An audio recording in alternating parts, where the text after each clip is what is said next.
بڑے پیمانے پر حق دو عوام کو تحریک لے کر چل رہی ہے. ہم نے اس کے لیے احتجاج بھی کیا, دھرنے بھی دیے, راولپنڈی میں 14 دن کا دھرنا دیا اور حکومت سے ایک معاہدہ کیا. اس معاہدے میں یہ بات شامل تھی کہ جو ٹاسک فورس پرائم منسٹر نے بنائی ہے 1 مہینے کے اندر اندر اس کی رپورٹ آئے اور اقدامات کیے جائیں. اس عمل میں تاخیر ہوئی ہے, لیکن ہم بہرحال اس پیش رفت پہ بھی اس کا خیر مقدم کرتے ہیں, لیکن ساتھ میں یہ بات کہتے ہیں کہ اگر 411 ارب روپے قومی خزانے میں آئیں گے اور 60 ارب روپے وزیر اعظم کہہ رہے ہیں کہ یہ بجلی کے صارفین پر اس کو منتقل کیا جائے گا اس فائدے کو, تو میرا مطالبہ یہ ہے کہ کیپیسٹی پیمنٹ کی مد میں جو رقم بھی بچ رہی ہے اس کو پورا کا پورا بجلی کے بلوں میں کمی کی صورت میں فوری طور پر شامل کیا جائے, اور یہی بات ہمارے معاہدے میں بھی موجود ہے. لہذا جو بھی امپیکٹ قومی خزانے میں آ رہا ہے یہ 5 آئی پی پیز کے بند ہونے کا, اس کو پاکستان کے عوام کو ملنا چاہیے جو پہلے ہی ناجائز طریقے سے جو بل ان سے وصول کیے گئے ہیں وہ دے چکے ہیں. جو بل اس وقت پاکستان کے عوام جمع کرا رہے ہیں یہ جائز بل نہیں ہے, اس لیے کہ اس میں کیپیسٹی پیمنٹ کا مطلب یہ ہے کہ جو بجلی بن ہی نہیں رہی, خرچ ہونا تو بات کی بات ہے, جو بن ہی نہیں رہی اس کے پیسے بھی ٹیک اور پے معاہدے کے مطابق پاکستان کی عوام دیتے ہیں, اور پاکستان کے عوام ناجائز ٹیکسوں کی صورت میں اور فی یونٹ قیمت کی صورت میں دیتے ہیں. جو لاگت ہے اس کا ایوریج اگر نکالا جائے اور وہ پلانٹ کے جو کم فیول کے اوپر چلتے ہیں یا ونڈ سے چلتے ہیں یا سولر سے چلتے ہیں اگر اور نیوکلیئر ہیں, اگر یہ والے پلانٹ صرف چلائے جائیں تو ہماری ضرورت پوری ہو جاتی ہے. ہمیں آئل اور مہنگی RLNG پہ پلانٹ چلانے کی ضرورت ہی نہیں ہے. تو جب ہماری ضرورت پوری ہو جاتی ہے تو یہ کاسٹ تو بہت تھوڑی سی ہے. یہ کاسٹ تو اگر ساری ایوریج نکال لیں ہائیڈل کی بھی اور سب کی تو یہ سب ملا کر 10-12 روپے سے زیادہ کی نہیں ہے.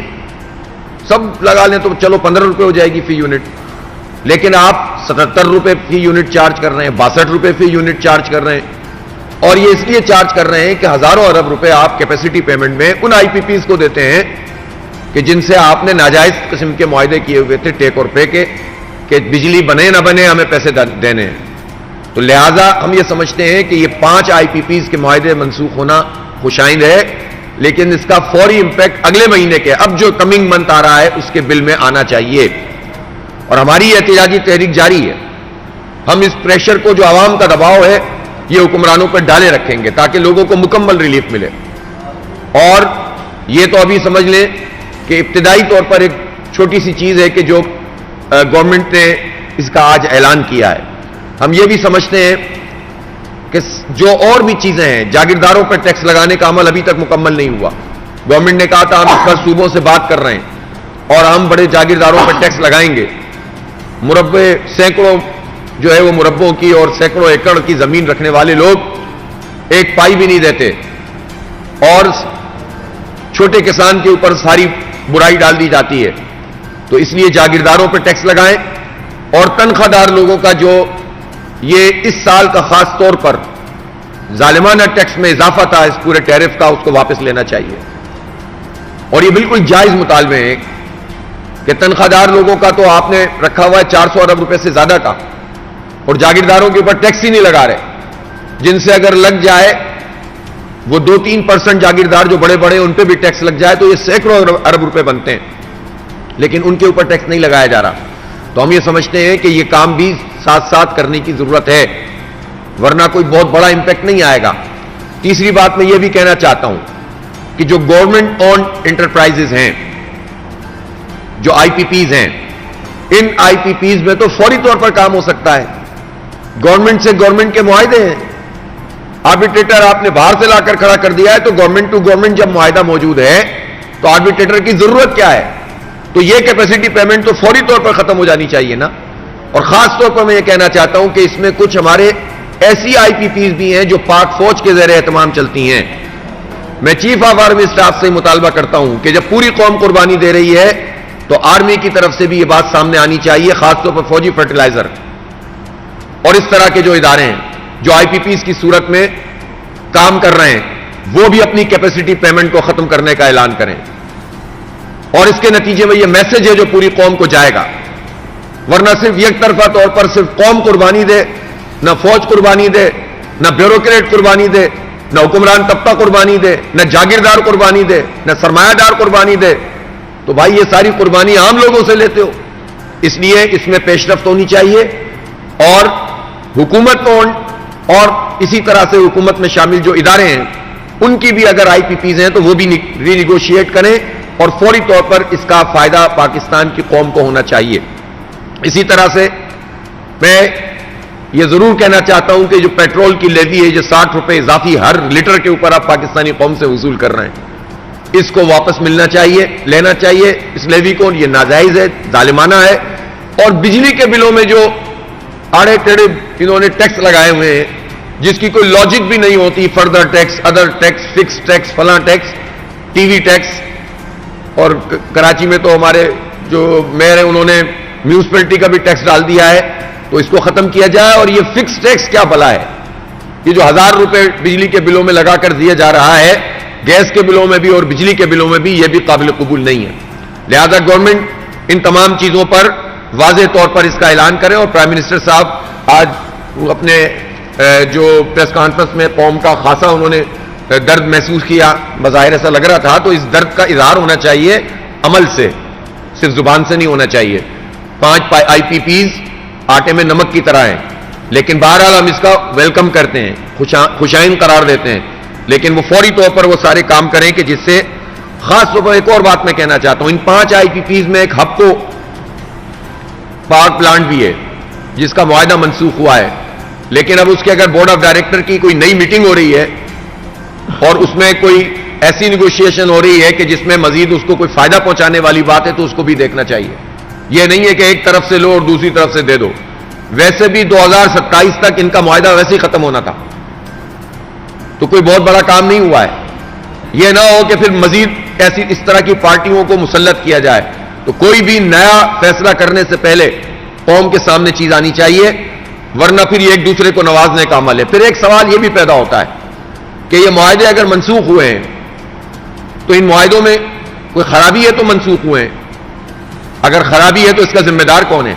اس کا فارنزک آڈٹ ہونا چاہیے تاکہ پتہ چلے کہ کون کون سی حکومت اور اس حکومت میں شامل کون کون سے لوگ تھے جنہوں نے وہ معاہدے کیے جس نے پاکستان کی معیشت کی کمر توڑ دی ہے. اس لیے صرف یہ کہنے سے مسئلہ حل نہیں ہوگا کہ ہماری بات چیت جاری ہے، وہ بتایا جائے کہ وہ بات چیت جو سب سے پہلے ہوئی تھی وہ کس نے کی تھی اور کس نے یہ عذاب ہم پر مسلط کیا تھا. اسی طرح سے جو آئی پی پیز کو ٹیکس سے، انکم ٹیکس سے ایگزمپشن دی ہوئی ہے، اس ایگزمپشن کو، اس استثناء کو ختم کیا جائے. تنخواہ دار کا ٹیکس ختم کرنے کے لیے اور اس کا اضافہ بھی ختم کرنے کے لیے تیار نہیں ہے، اور بڑے بڑے مگرمچھوں کے انکم ٹیکس معاف کیے ہوئے ہیں. یہ تو کسی صورت میں بھی قابل قبول نہیں ہو سکتا. یہ ہزاروں ارب روپے ہیں جو پاکستانی قوم ان کو ادا کر رہی ہے، جو ٹیکس بھی ادا نہیں کر رہے ہیں. اسی طرح میں آج ایک اہم بات اس پہ بھی کرنا چاہتا ہوں کہ بار بار مریم نواز صاحبہ کی طرف سے، پنجاب حکومت کی طرف سے یہ بات آتی ہے کہ کسان مافیا، کسان مافیا. میں پوچھنا چاہتا ہوں کہ یہ کون سا لفظ ہے جو وہ استعمال کر رہی ہیں؟ وہ جاگیردار مافیا کیوں نہیں کہتی؟ وہ آئی پی پیز مافیا کیوں نہیں کہتی؟ وہ شوگر مافیا کیوں نہیں کہتی جس کے 2.6 ارب روپے نواز شریف کی جو شریف فیملی ہے وہ نادہندہ ہے، لوگوں کو پیسے ادا نہیں کیے ہیں. وہ بتائیں نا ذرا، وہ کون سا مافیا ہے جو لوگوں کے پیسے نہیں دیتا، کسانوں کے گنے کے پیسے نہیں دے رہے اور لائبلٹیز رکھی ہوئی ہیں. آپ چونکہ حکومت میں ہیں اس لیے آپ سے کوئی پوچھ نہیں سکتا. قرضے معاف کرواتے ہیں، یہ ساری چیزیں اس میں لائبلٹیز میں شامل ہیں، اور بینک بھی کہتے ہیں کہ چلو اب تو مل ہی نہیں سکتے یہ پیسے، اب چھوڑ دو. رپورٹیں چل رہی ہیں ٹی وی میں، وضاحت کریں. شریف فیملی کم از کم اپنی تو وضاحت کرے کہ یہ رپورٹیں غلط ہیں تو بتائیں کیا صحیح کیا ہے. تو اس لیے ہم یہ کہنا چاہتے ہیں کہ یہ جو لفظ ہے کسان مافیا، یہ ایک ذہن کی عکاسی کرتا ہے. یہ جاگیرداروں کو پروٹیکشن فراہم کرتا ہے، شوگر مافیا کو پروٹیکشن فراہم کرتا ہے، اور کسانوں کے ساتھ برا سلوک کرتا ہے. کیسے؟ ایسے کہ جب گندم کسانوں نے لگائی اور بہت بڑے پیمانے پہ لگائی اور اعلان کیا انہوں نے کہ 3900 روپے من اس کی قیمت ہوگی، اور بعد میں حکومت اس بات سے مکر گئی، اس سے بڑھ کر کوئی بددیانتی اور خیانت نہیں ہو سکتی کہ حکومتی سطح پر اعلان اور واپس لے لیں آپ. اور پھر اس کے بعد برا حال ہو گیا چھوٹے کاشتکاروں کا. بڑے تو پھر بھی سروائیو کر جاتے ہیں، چھوٹے کاشتکار رول جاتے ہیں. اور اب صورتحال یہ ہے کہ 50% کپاس کی جو کاشت ہے وہ کم ہوئی ہے. یہ کرائسس پیدا ہوگا، اور اس مرتبہ لوگ گندم لگانے کے لیے تیار نہیں ہو رہے. کیا کریں وہ بیچارے؟ چھوٹا کاشتکار کہاں جائے؟ 5,000 روپے 4,500 روپے کی یوریا مل رہی ہے, 11,000 روپے تک ڈی اے پی کی قیمت چلی گئی ہے. اتنی مہنگائی, اور پھر آپ کہہ دیں کہ جناب ہم تو کسان کارڈ دے رہے ہیں. کتنوں کو دے رہے ہیں؟ کتنے لوگ ہیں جو ایپ یوز کر سکتے ہیں؟ اور آپ کیا دے رہے ہیں؟ آپ تو قرض دے رہے ہیں. آپ کون سی سبسڈی؟ یہ سبسڈی تھی جو آپ کو دینی تھی, اور آپ نے وہ سبسڈی نہیں دی, اور لوگ اس کے نتیجے میں ایک فوڈ کرائسس پیدا ہوگا. اس کے نتیجے میں جو ہمارا نیشنل فوڈ پالیسی ہوتی ہے, جس میں پروٹیکٹ کیا جاتا ہے اس بات کو کہ غذائی قلت پیدا نہ ہو, ان اقدامات کے نتیجے میں اگلا جو 4-5-6 مہینے آئیں گے, اس میں گندم کی کاشت کم ہوگی تو کرائسس پیدا ہوگا. پھر مافیا, پھر آئے گی مافیا جو حکومتوں میں شامل ہوتی ہے. کسان مافیا نہیں ہے, حکومت ہی مافیا ہے. پھر گندم امپورٹ کرے گی. یہ وہ مافیا ہے جب گندم وافر تھی تب اس نے امپورٹ کر لیا. اب تو یہ پاکستان کا بیڑا غرق کرنے کے لیے مافیا اکٹھی ہو جائے گی دوبارہ. تو اس لیے اس طرح کے الفاظ استعمال کرتے ہوئے سوچنا چاہیے.